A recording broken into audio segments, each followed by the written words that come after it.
호남 측 국회의원, 영남 측은 유승민 하나하고 거의 없습니다.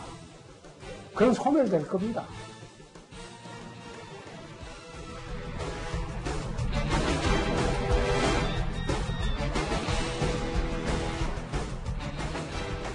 그렇게 발언한 적 없습니다. 이분들이 도대체 왜 이러실까? 민주당 이중대를 하기 위한 그런 짓이라면 정말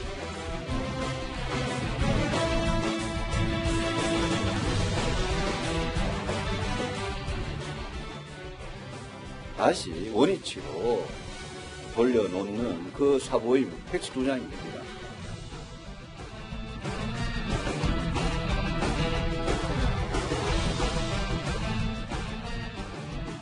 바른미래당이 이 탄생에 저와 안철수 전 대표 책임이 제일 크다.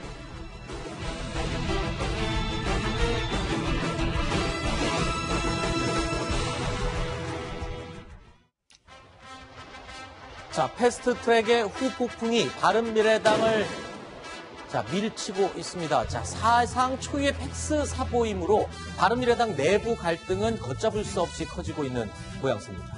홍준표 전 자유한국당 대표의 3개월 전 막말 내용, 그 막말 내용이 결국엔 예언이 돼서 현실이 된 것일까요?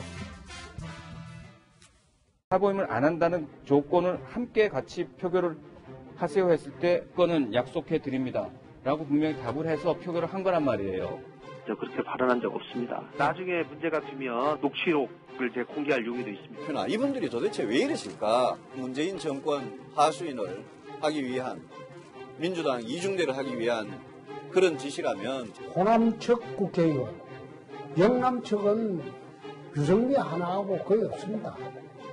그건 소멸될 겁니다. 자, 지난 1월에 홍준표 전 대표가 바른미래당은 소멸될 것이다.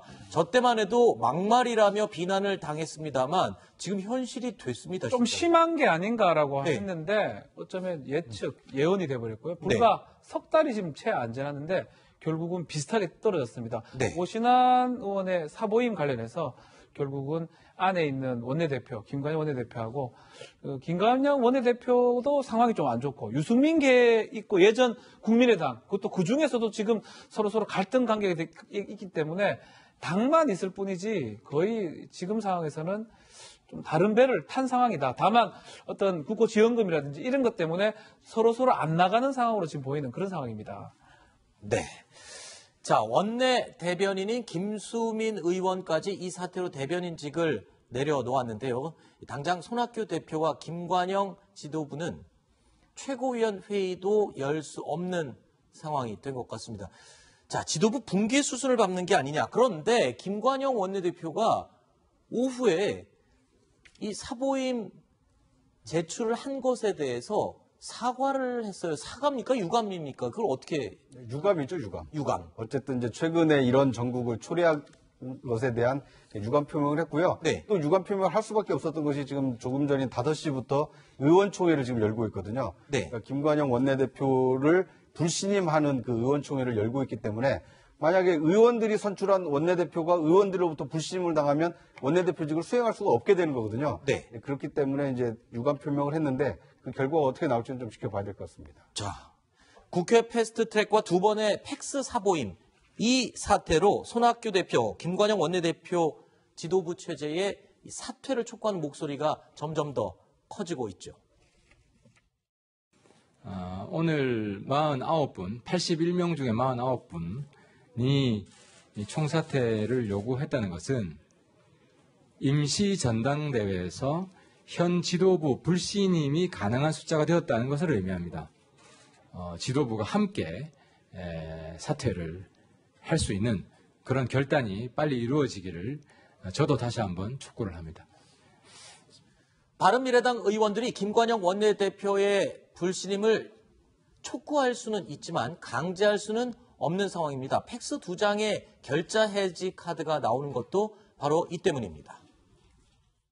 키맨이 저는 김관영 원내대표라고 생각합니다. 김관영 원내대표께서 우리 오신환 의원하고 권은희 의원을 사개특위위원으로 다시 원위치로 돌려놓는 그 사보임 팩스 2장이면 됩니다.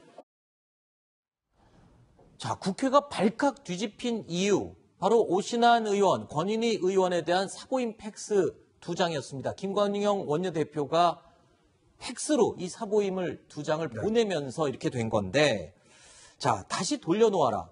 김관영 원내대표가 이 제안을 받아들일 수 있을까요? 아마 받아들이기 어려울 겁니다. 그렇죠. 본인이 지금 보면 그 원내대표 사퇴 입장을 안 밝혔기 때문에 저는 그냥 간다고 보는 것인데, 왜냐하면 이 사법개혁특위에서 이 2명의 의원들이 지금 예를 들어서 지금 사보임이 됐지 않습니까? 근데 원래 본인이 이분들 같은 경우는 현재 정부 여당과 사당이 제시한 공수처 안이라든지 이런 데 반대를 하고 있어요. 자, 그럼 여기서 안 돼버리면 이 패스트 자체가 없어집니다. 자, 그렇기 때문에 지금 사보임을 해서 지금 최이배 의원 등 2명을 지금 다시 넣은 거 아니겠습니까? 근데 이걸 지금 다시 이제 팩스를 보내서 다시 돌려라는 것인데, 이제 그게 가능하겠냐는 것이고, 문제는 이건 사실은 제가 볼 때는 김관영 원내대표가 법적으로 그렇고 정치 도의적으로 이건 잘못한 겁니다. 법적으로 사실 이게 사보임 자체가 굉장히 지금 어렵게 돼 있습니다. 회기 중에 안 되게 돼 있거든요. 근데 지금 유권 해석을 해서 지금 된다고 해서 지금 된 것인데, 이것도 지금 아마 앞으로 법정 소송이 벌어질 거예요. 그 덕에다가 사실 이 두 사람이서 계속 그동안 사법개혁 문제를 다뤄왔던 사람입니다. 그런 사람인데 지금 두 사람은 전혀 처음 하는 사람들이에요.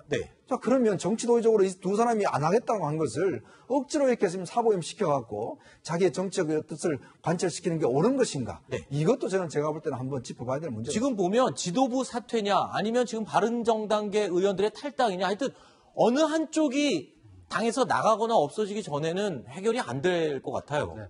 이번 그 사보임 사태를 보면 김관영 의원의 소속 정당이 어딘지 좀 헷갈리지 않습니까? 민주당으로 간다고 했... 아닙니다. 이게 바른미래당 원내대표인데 민주당이 원하는 이 일을 적극적으로 해주는 모양새를 취하다 보니까 이제 그런 정치적인 오해를 지금 받고 있는 겁니다. 혹시 내년 총선에 민주당과 어떤 함께 힘을 합하는 거 아니냐, 이런 오해까지 지금 받고 있기 때문에 바른미래당 내부에서는 소속 의원들을 어떻게 사보임시켜서 여당이 원하는 걸 해줄 수 있느냐, 그래서 불신임하겠다, 이런 의원총회가 지금 열리고 있는 겁니다. 근데 이제 그게 김관영 의원도 굉장히 억울할 것 같아요. 왜냐하면 민주당에서는 사실은 지난번 합의안 나왔을 때 너무 많이 양보를 했다는 얘기가 나왔고 반발도 굉장히 있었거든요. 근데 김관영 대표는 바른미래당 쪽 입장을 가지고 상당히 조율을 해서 합의를 한 거기 때문에 원내대표로서 당연히 해야 될 일을 한 것뿐인데 반대쪽에서 그렇게 또 몰아가는 부분이 있는 거죠. 알겠습니다. 정치권 소식을 살펴봤고요. 이제 저희가 오늘 준비한 코드명 850 태영호의 1급 비밀 코너 만나보시겠습니다.